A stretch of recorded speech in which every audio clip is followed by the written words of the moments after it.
O que se ouve é melhor do que se vê. Desliga a TV, era o que faltava. A vida acontece quando anoitecer.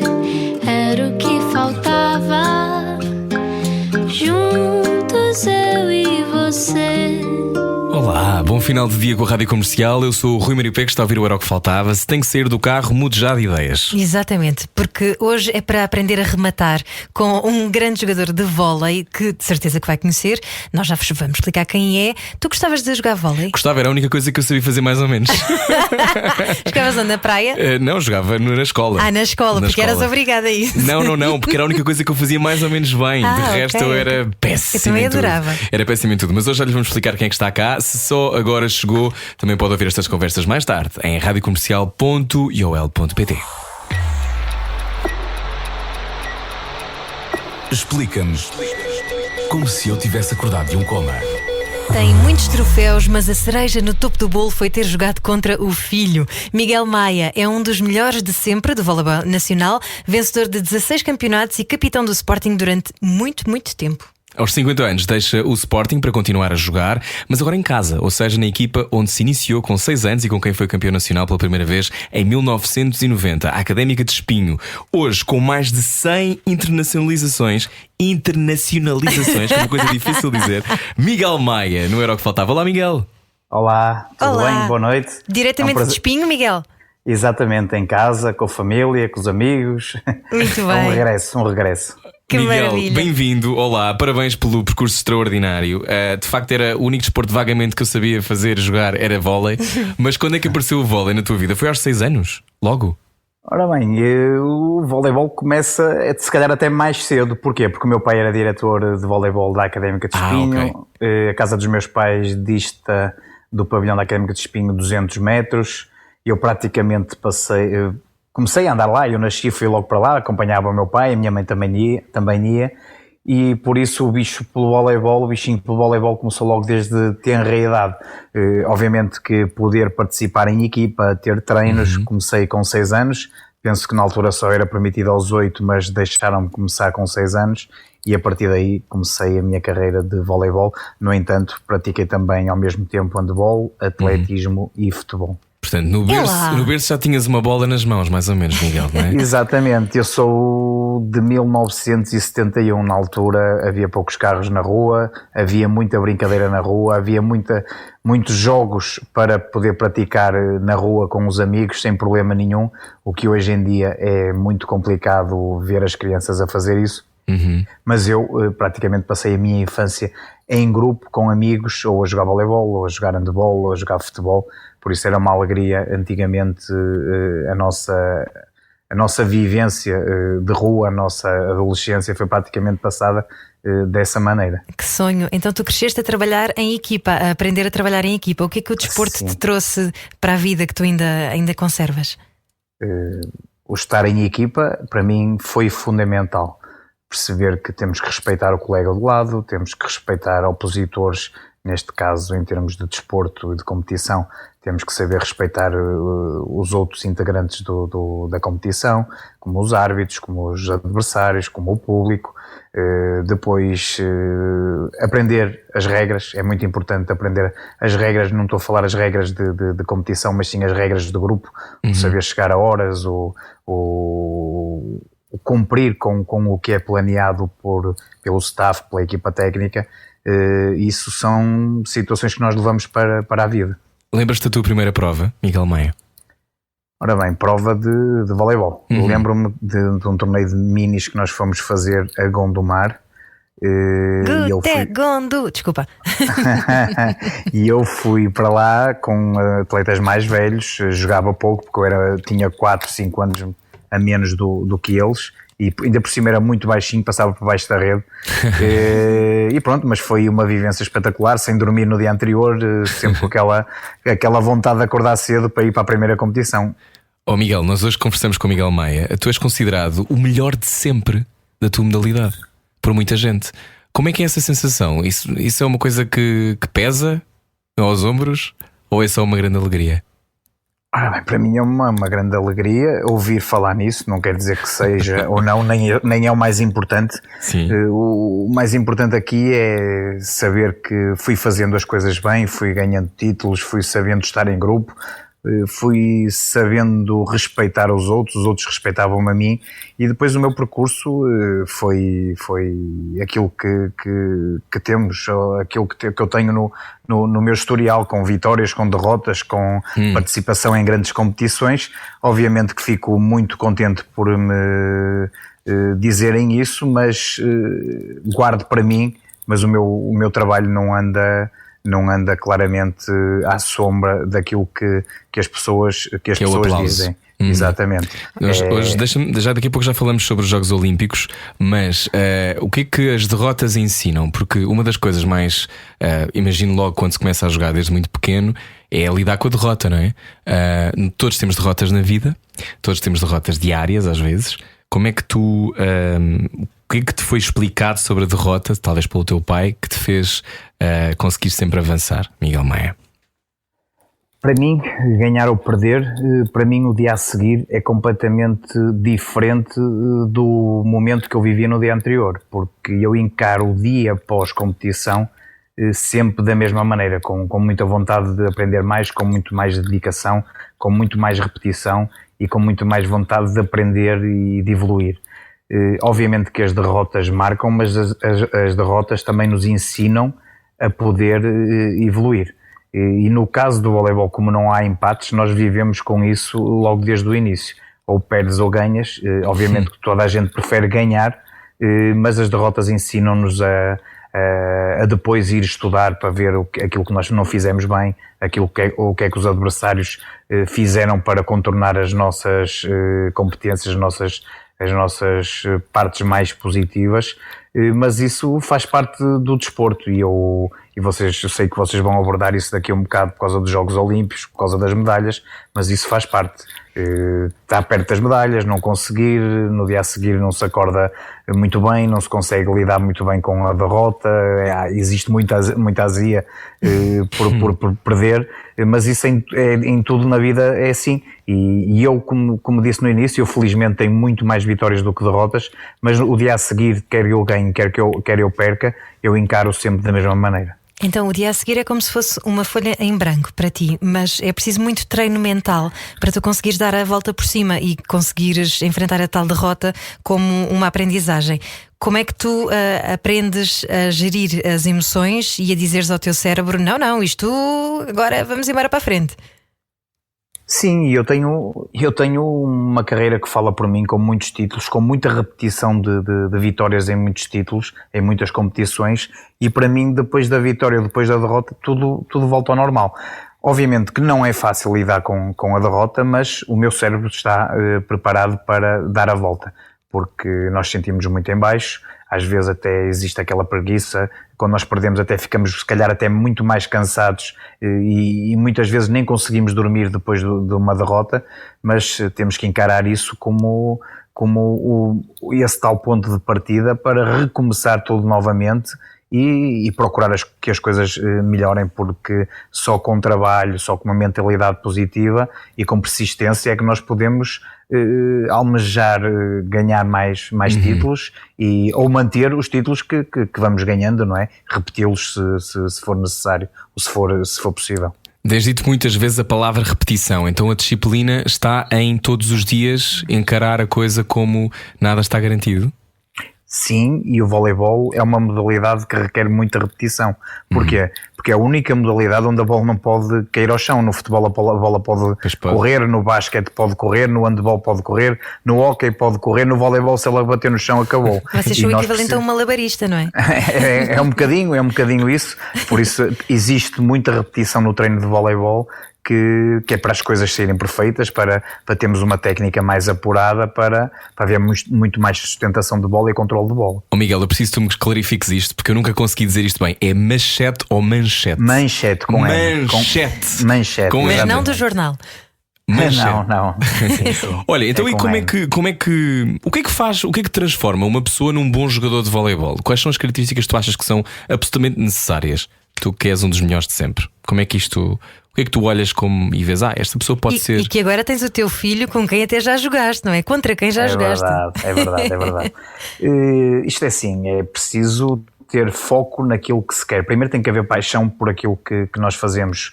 Como vocês têm aí na rádio, eu também tenho que ter no voleibol. Quando isso não existir, quando não houver vontade de ir para aquilo que nós fazemos no dia a dia, ou que é a nossa profissão, a partir daí o destino começa a ficar traçado negativamente. E aquilo que eu digo é primeiro olhar, ver se o atleta, ou se a criança, ou se a pessoa que vai começar a praticar a modalidade, neste caso voleibol, se tem paixão por aquilo que vai fazer, se tem vontade de ir treinar, se tem vontade de ir jogar. Depois é fazer um trabalho em volta disso, que é dedicação no treino, descanso para treinar, descanso para jogar, uma boa alimentação, abdicar de noitadas antes de treinar ou antes de jogar. Isso depois é um conjunto de fatores que levam a que o atleta passe de um curioso pela modalidade para um bom jogador, e depois de um bom jogador para um bom profissional. Então, Miguel, desculpa, diz, vai. Não, ia perguntar-te então, mas como é que é jogares contra o teu filho? Dá vontade, o espírito competitivo mantém-se ligado, aceso à mesma? Continua, mas dá vontade de ir embora e fugir fora do pavilhão, porque eu vejo o meu filho a treinar e a jogar e estou ali curioso para ver aquilo que ele vai fazendo, que é para depois tentar ir corrigindo, chamar-lhe a atenção para isto e para aquilo. Agora eu estou num jogo, numa competição profissional, jogar contra ele numa Taça de Portugal, em que eu quero ganhar e tenho que ganhar, em que ele tem que jogar, ganhar, e depois eu tenho que estar atento àquilo que ele faz. Não quero que as coisas lhe corram bem, tenho que contornar o meu tipo de jogo para que eles não percebam. Espera aí, mas tu não fazes aquela coisa que nós fazemos quando estamos a ensinar as damas, que é fazer um bocadinho de batota para eles ganharem, para se sentirem melhor? Ora bem, eu tento enganá-los, obviamente, como em todos os jogos, não é só com ele, mas é com todos, e eles tentam me enganar a mim e à minha equipa, mas nesse jogo particular o Sporting tinha uma equipa muito mais forte. A Académica de Espinho é uma equipa muito jovem, uma equipa com atletas de formação que vem da segunda divisão, por isso o jogo estava mais ou menos facilitado devido à competição e à qualidade das duas equipas. No entanto, era o meu filho que lá estava e eu tentei-me abstrair, mas não é fácil viver aquele momento, até porque eu nunca fui preparado para uma coisa, porque não sabia como é que iria acontecer. Porque não há muitas situações idênticas à que eu vivi. Tu tens 50 anos, hoje conversamos com o Miguel Maia, um dos desportistas, um dos melhores desportistas de sempre. Estás nos 100 melhores desportistas de sempre em Portugal. Qual é o melhor momento da tua carreira, Miguel? São vários. Depois de 16 campeonatos vencidos, imagino, e muitas coisas. Se tivesse que identificar assim um ou dois que tu achas que são fundamentais, quais são? Ora bem, eu vou dizer isto e costumo dizer que eu preparei-me para todas as competições e para todos os títulos da mesma maneira, com a mesma dedicação, com o mesmo esforço, com o mesmo descanso, com o mesmo tipo de alimentação, com a mesma preocupação, com o mesmo estudo do adversário.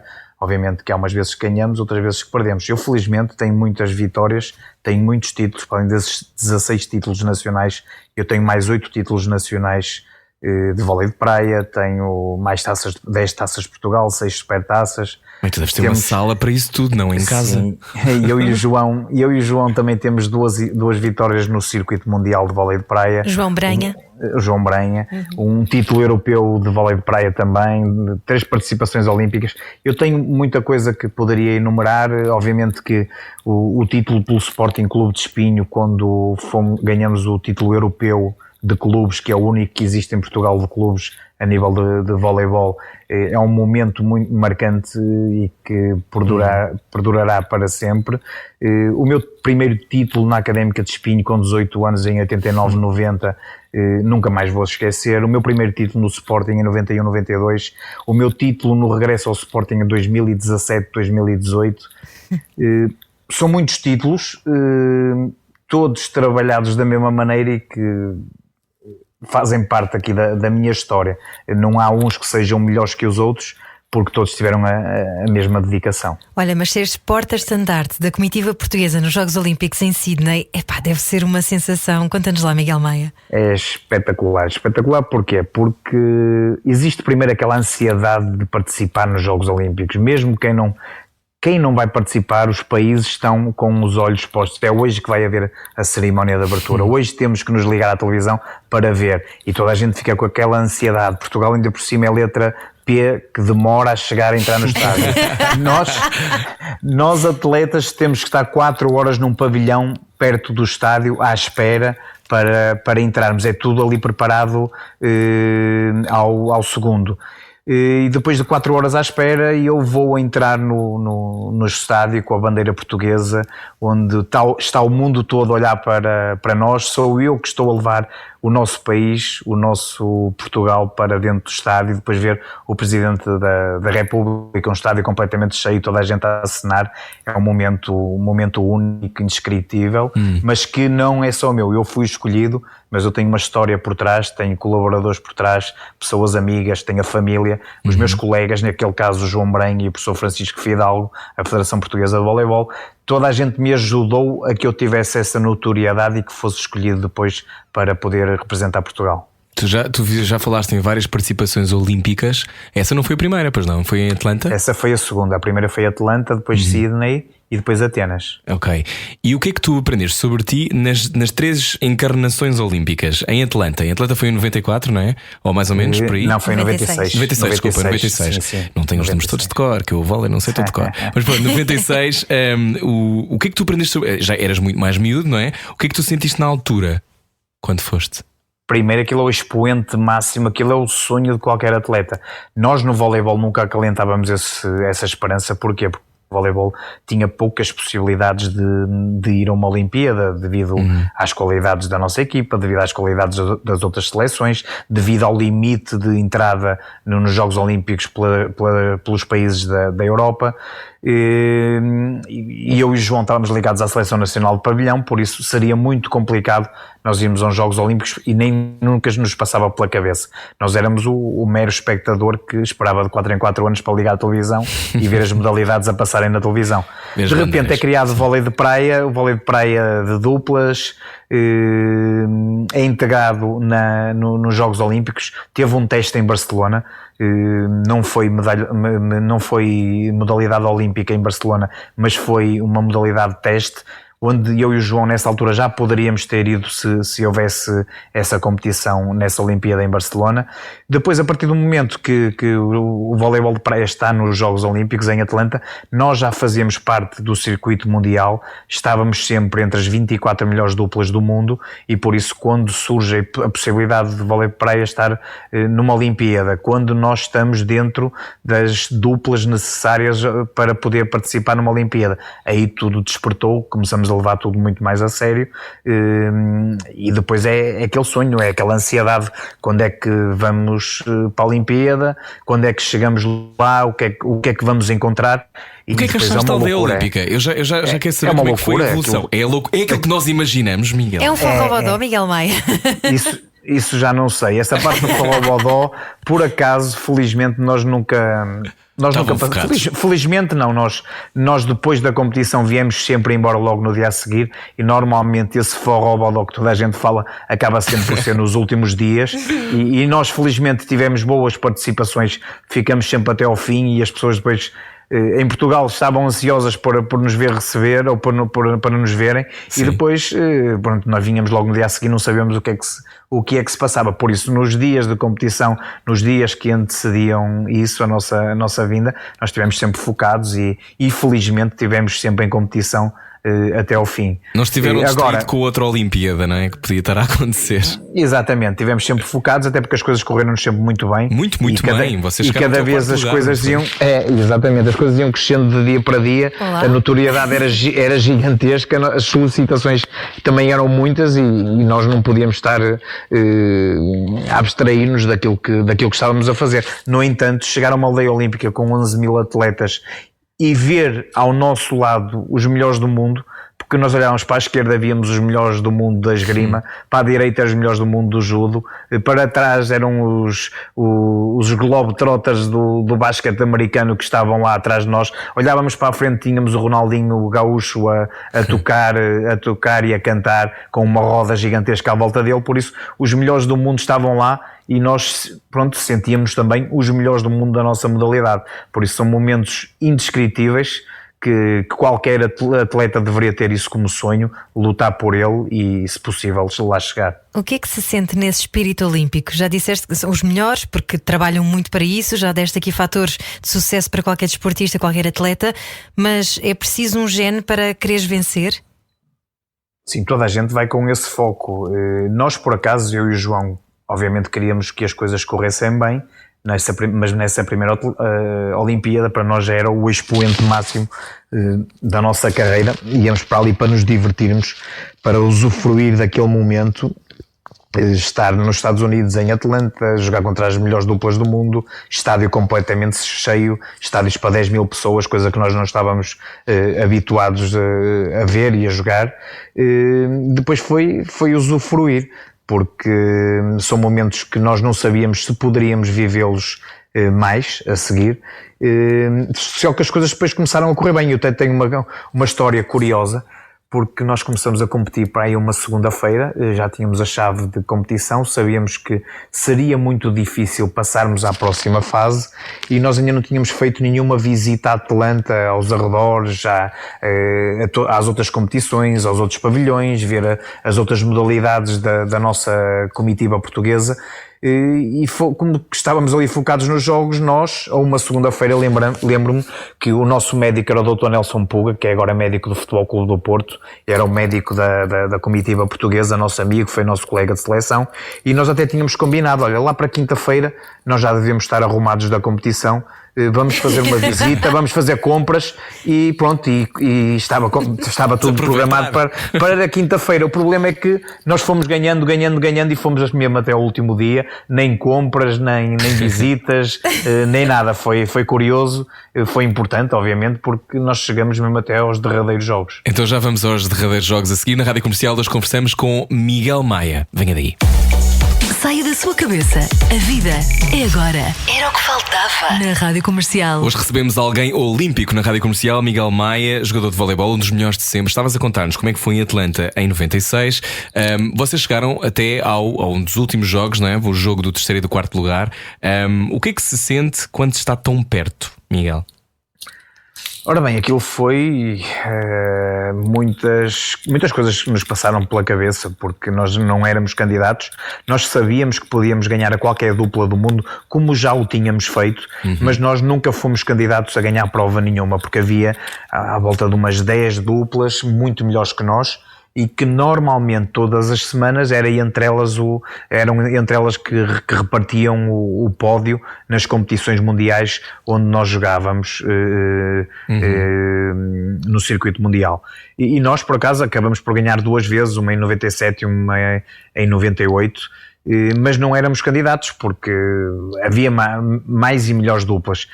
No entanto, nós fomos seguindo o nosso trajeto, fomos uma dupla, não sei se talvez por já estarmos habituados a muita pressão, porque nós continuámos a ser jogadores de voleibol de pavilhão, tínhamos pressão porque nós lutávamos por títulos do Campeonato Nacional, Taça de Portugal, Supertaça, cá em Portugal nos campeonatos, e as outras duplas jogavam só vôlei de praia e acabavam por, se calhar, estarem um bocadinho desfasadas daquela adrenalina de jogar com muito público, de jogar com pressão, e pronto, e nós jogamos muito à vontade, divertimos-nos, éramos jogadores e somos jogadores com boa capacidade técnica e que nos conhecíamos muito bem, e por isso aquilo foi fluindo de jogo para jogo, e acabamos por chegar aos lugares de cima, eliminando as duplas candidatas às medalhas nessas 2 Olimpíadas. Lembro-me que nós eliminamos o número 1 tanto em Atlanta como em Sydney, e pronto, e depois as coisas foram crescendo até chegar a uma parte mais final, onde almejávamos depois chegar às Olimpíadas não, às medalhas, e estávamos muito, muito perto de as conseguir. 4 finalistas, 3 medalhas para 4, nós perto da final, nós a ganharmos as 2 finais em Atlanta e em Sydney, acabamos por perder o acesso à final, que era a medalha de ouro e a medalha de prata, e depois não conseguimos ganhar a medalha de bronze. É frustrante, é quando difícil. Quando te percebes isso. Como é que, exato. Onde é que arrumas isso? Como é que se... Porque aquilo acontece, não é? Como aquela coisa de... Acontece à frente dos teus olhos, não é? Não é uma coisa que tu vais vir a saber, não é? Ou que alguém te vai dizer mais tarde. Não, como é uma coisa ficar que acontece. suplente num concurso, não é? É uma coisa... Exatamente. Okay. Como é que se arruma isso? Isso é muito, muito difícil, nomeadamente na segunda, nos Jogos Olímpicos em Sydney, porque nós já tínhamos visto esse filme 4 anos antes. Pois. Depois, obviamente que nós levamos 4 anos de Atlanta até Sydney, onde já éramos reconhecidos, onde as pessoas já nos viam como ídolos, como uma das melhores duplas do mundo, até porque nós estivemos no top 10 durante muito tempo. E depois chegamos a essas mesmas Olimpíadas, acontece tudo igual, até porque nos quartos de final de Sydney nós estamos a perder o 11-6 contra a dupla da Suíça com acesso à meia final, e nós fazemos 9 pontos seguidos e conseguimos apurar para a meia final, que foi uma alegria imensa, numa reviravolta épica, e depois ficamos outra vez novamente com a esperança a dizer, não foi há 4 anos, vai ser agora. O problema é que acontece tudo da mesma maneira. Nós à frente na meia final, nós para fechar o jogo, perto de ganhar, e depois a dupla americana acaba por tirar ali 2 coelhos da cartola com 2 serviços diretos, um na linha e depois uma bola batendo na rede, e entra no meio entre mim e o João, e acabamos por perder o acesso à final e desmoralizados completamente.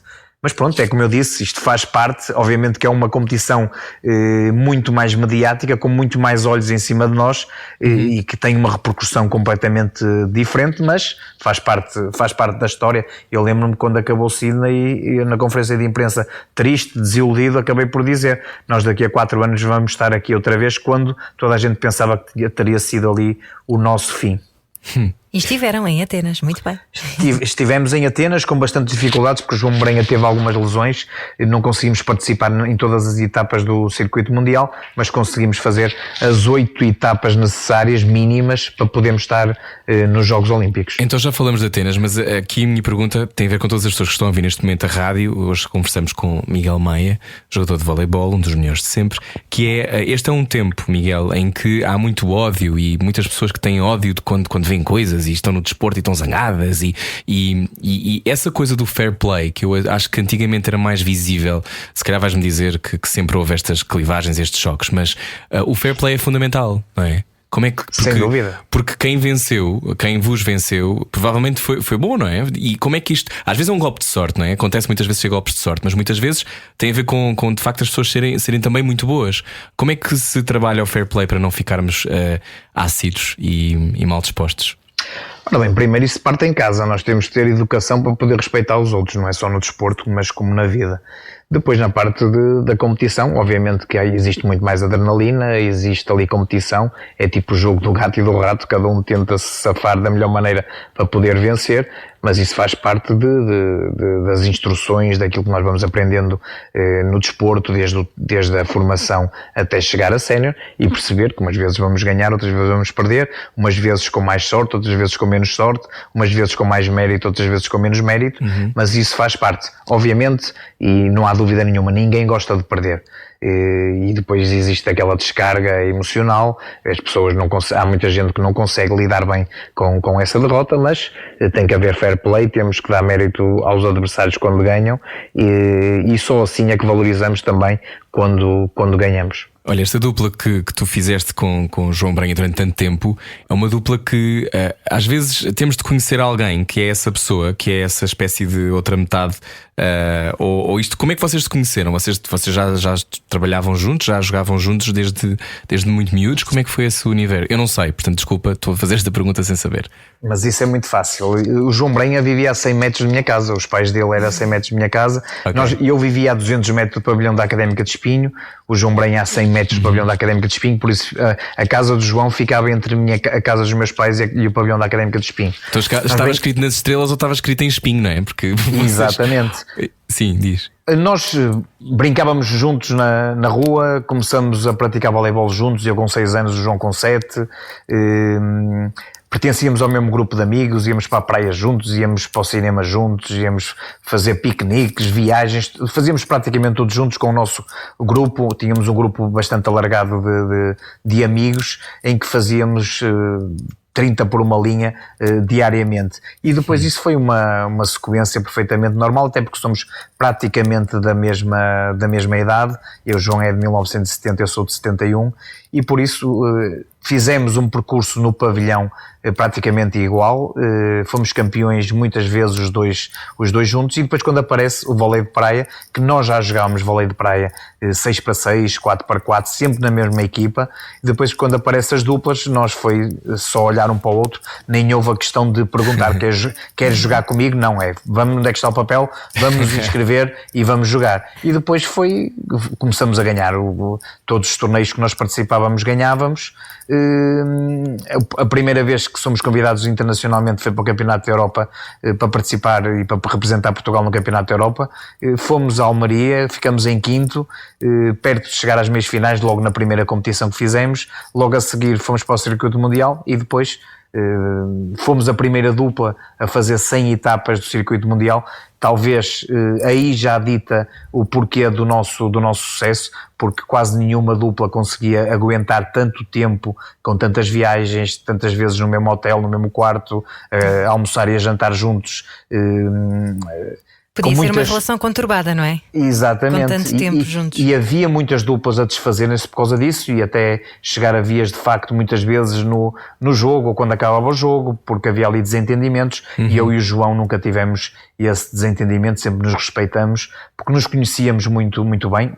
Havia até muita gente que não conseguia perceber como é que eu e o João praticamente não falávamos a competir ou a jogar, porque nós com um olhar de um para o outro nós já percebíamos o que é que o outro precisava, o que é que queria. Siameses. E pronto, é verdade. É quase como eu e o Rui Maria.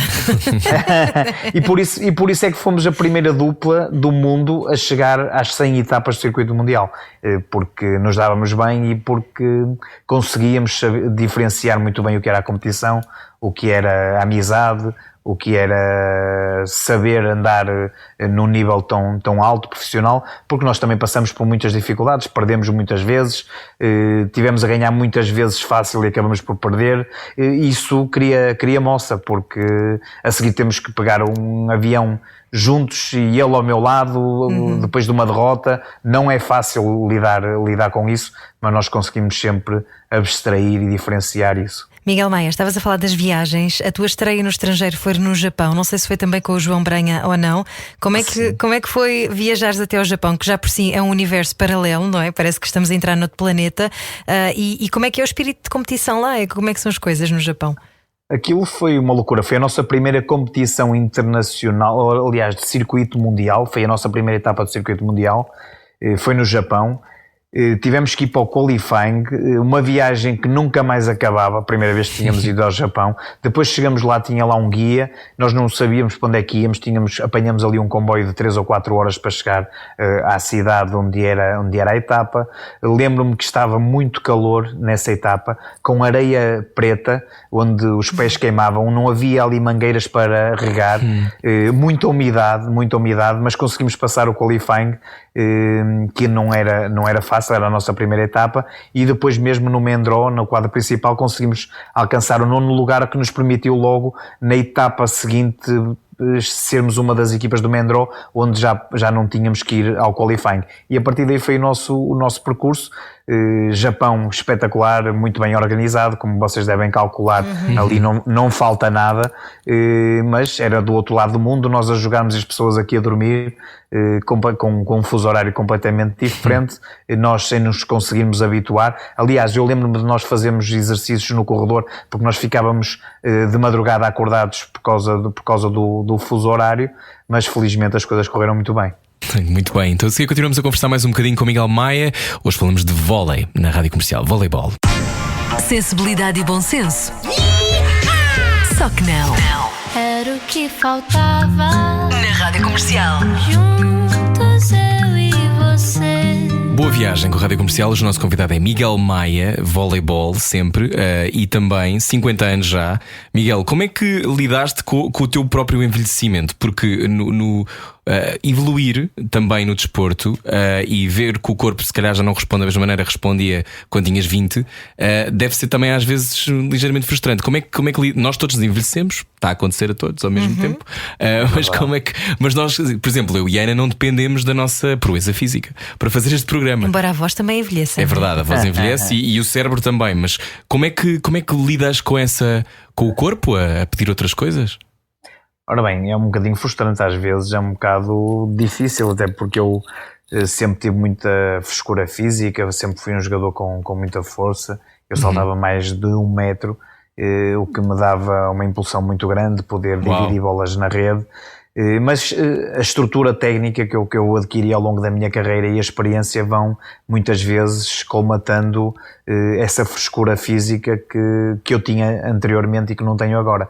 Por isso o meu posicionamento, o antecipar a jogada e depois a minha técnica mais apurada acabam por muitas vezes disfarçar essa parte física. No entanto, eu felizmente nunca tive grandes lesões. Sempre tive um cuidado muito grande com o meu corpo. Eu já disse isto muitas vezes, eu sempre fui um atleta a partir dos 16, 17 anos, quando eu descobri que queria mesmo ser profissional de voleibol, eu comecei-me a preparar, a descansar para treinar. Quando até aí, e muitos atletas no mundo, só descansavam para ir jogar. Jogavam tipo sábado às 5 da tarde, almoçavam ao 12:30, 1 hora, e depois descansavam 1 hora e meia para se prepararem para o jogo. Eu sempre, felizmente, tive essa cultura de poder descansar para treinar. Por isso, eu ao descansar para treinar apresentava-me sempre em boas condições e dava sempre mais do que aquilo que poderia dar, e tinha condições para dar muito mais, e por isso se calhar o meu trajeto foi evoluindo e eu sou um felizardo talvez por aquilo que fui plantando ao longo dos anos todos, e agora estou a colher aquilo que fui fazendo, que me preveniu de lesões e que me deu sempre disponibilidade para treinar cada vez mais e melhor. O que me leva à próxima pergunta, que tem a ver com os limites do corpo. Miguel Maia, o corpo fala connosco? Fala algumas vezes que chia um bocadinho e que nós temos que estar preparados para isso e temos que arranjar maneiras de contornar essa situação, porque não é fácil, até porque eu continuo profissional, estou a treinar de manhã e de tarde, os nossos horários, por exemplo, este ano no Sporting eram horríveis, nós treinávamos do meio-dia às 2 e depois treinávamos logo a seguir às 5 horas da tarde, com muito pouco tempo de descanso, o que para um atleta mais velho tinha muito mais dificuldades, porque o tempo de recuperação era muito mais lento, e pronto, e sentia algumas dificuldades, e sinto algumas dificuldades nessa situação, porque o corpo demora muito mais tempo a recuperar.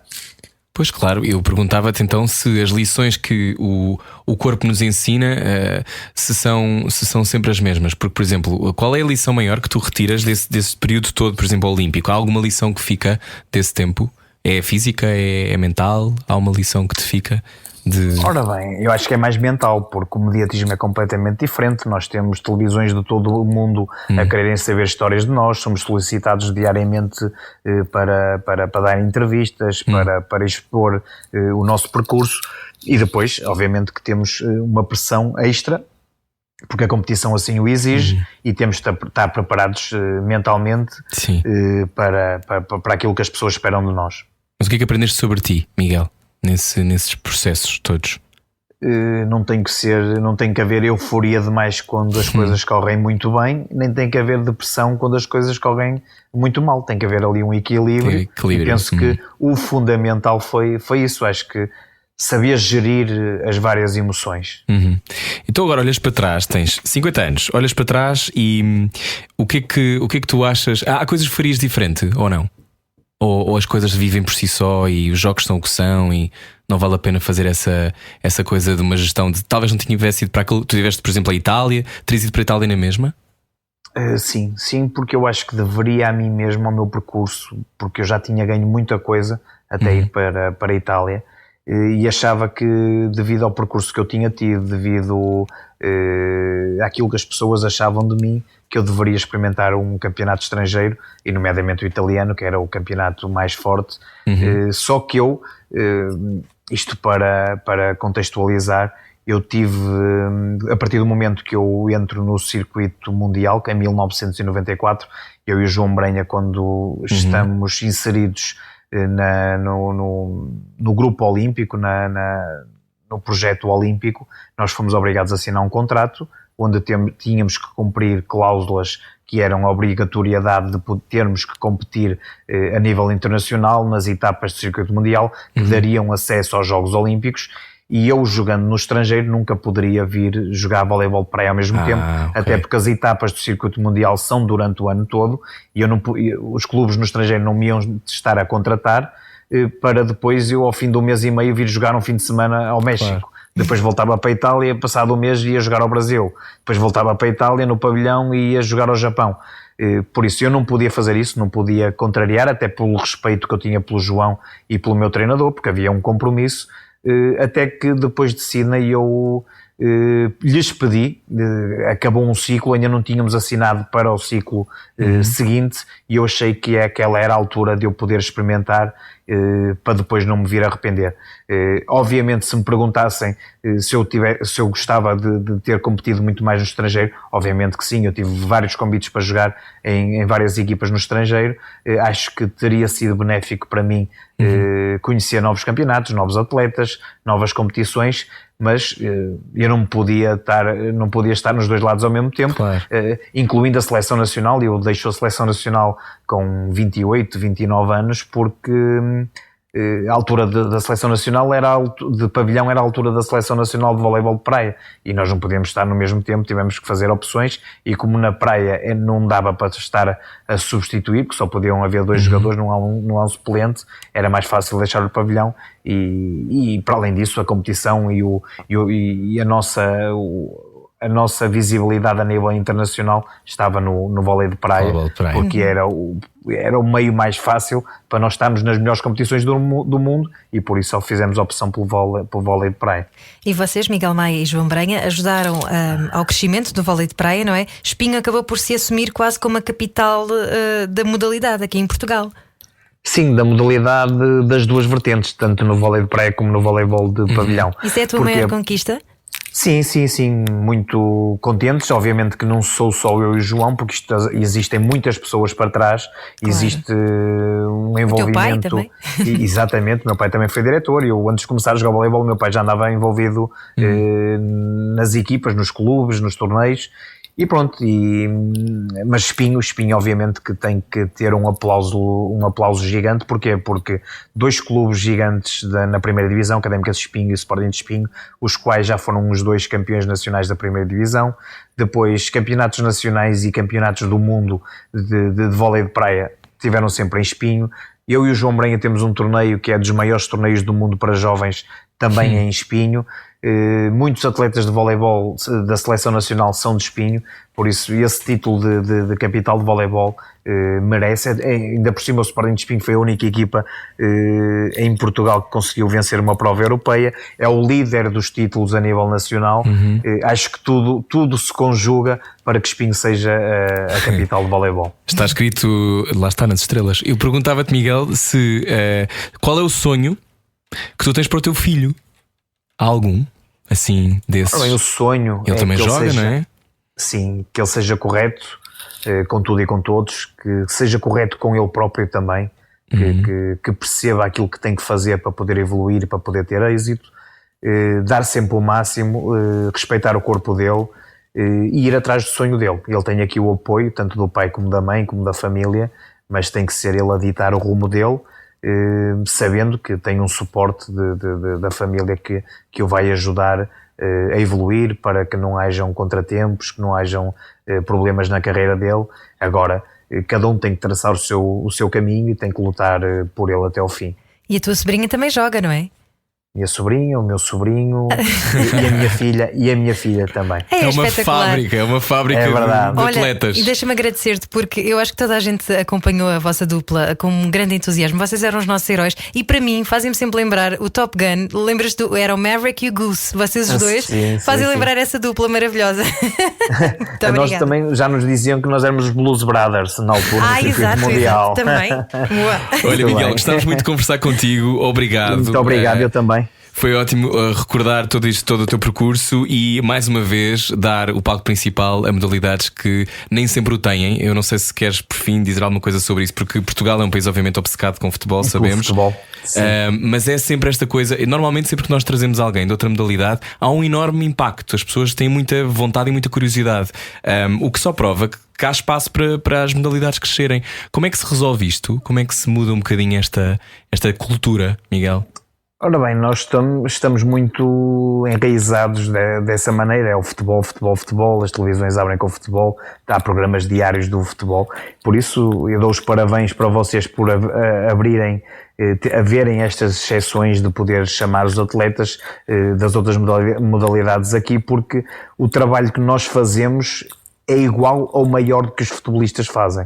Por isso nós também temos que ter o nosso palco, também temos que mostrar aquilo que fazemos, até mesmo para incentivar crianças, adolescentes, jovens que estão atrás dos seus sonhos e perceberem perceberem o nosso trajeto, perceberem as nossas ambições, perceberem as dificuldades que nós temos no dia a dia, os contratempos que temos, a maneira como os temos que contornar.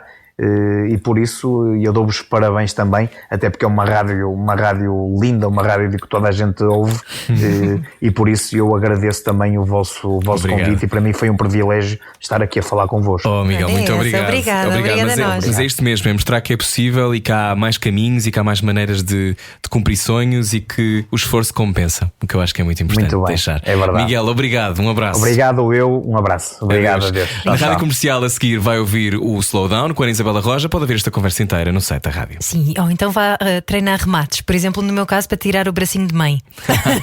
É isso, fazer uma manchete na Rádio Comercial amanhã mais às 8. Adeus, boa viagem. Até amanhã. Era o que faltava. Com Rui Maria Pego e Ana Martins. Juntos eu e você. Na Comercial.